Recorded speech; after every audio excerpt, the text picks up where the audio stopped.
How is it possible that just one of the many investment banks could do something like that? Well, it's obviously a little bit hyperbolic to solely blame Goldman Sachs for everything that went on. I mean, there was a little bit of hyperbole that went into the headline making there, but Goldman is definitely a unique phenomenon on Wall Street, over and above all the other investment banks, even more so than Morgan Stanley and J.P. Morgan and all Bank of America and all these other great commercial institutions. Goldman kind of occupies a sort of a gray area between public and private that no company, maybe even in American history, Standard Oil really has. They have an enormous amount of influence with the government for a variety of reasons, but most importantly because they have so many of their former employees who've moved on from Goldman and assumed high-ranking positions in the government, and especially in the financial regulatory arena, and they're able to get almost anything that they ask for as a result of that. They maintain their loyalty even after they leave? Well, it sure looks like that. I mean, it's hard to make a concrete case that, say Lloyd Blankfein, the CEO of Goldman Sachs, called up the former head of Goldman Sachs, Hank Paulson, and said, hey, we're in trouble. This would be last year.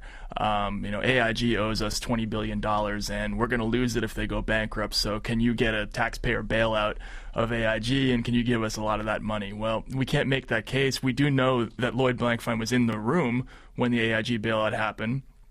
And we do know that Goldman ended up getting at least $13 billion, straight through the AIG bailout.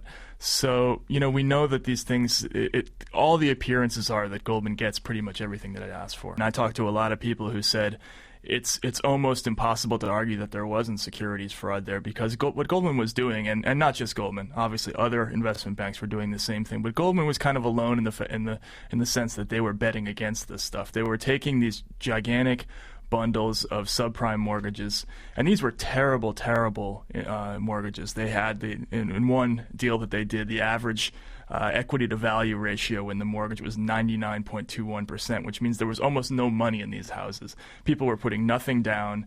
1 out of every 6 of the houses in that deal of the mortgages were defaulting within 18 months. So they knew that these were bad. These were terrible deals, and they were selling them as AAA rated instruments to mostly unsuspecting pension funds and institutional investors, and then turning around and basically betting against the same stuff. And that's sort of the essence of securities fraud. You know that this stuff is bad, and you're betting against it. So a third of the $76.5 billion in mortgages Goldman underwrote were subprime. Right, but it's actually that number is even worse, because they did $76 billion in mortgages, but $59 billion of those were either subprime or Alt-A. And Alt-A is a category that's kind of between prime and subprime, but Alt-A basically in this boom year, it disintegrated basically into subprime. It was no documentation, no job. We didn't know most of the time who these people were who were taking these mortgages out. So those bundled mortgages were getting AAA ratings? They were getting AAA ratings because... Well, that's not that's not Goldman's fault. Indirectly, it sort of is, though, because they, as it happens, Moody's and Standard & Poor's and all the ratings agencies were almost wholly financially dependent upon banks like Goldman Sachs, and so they were giving them whatever ratings they wanted.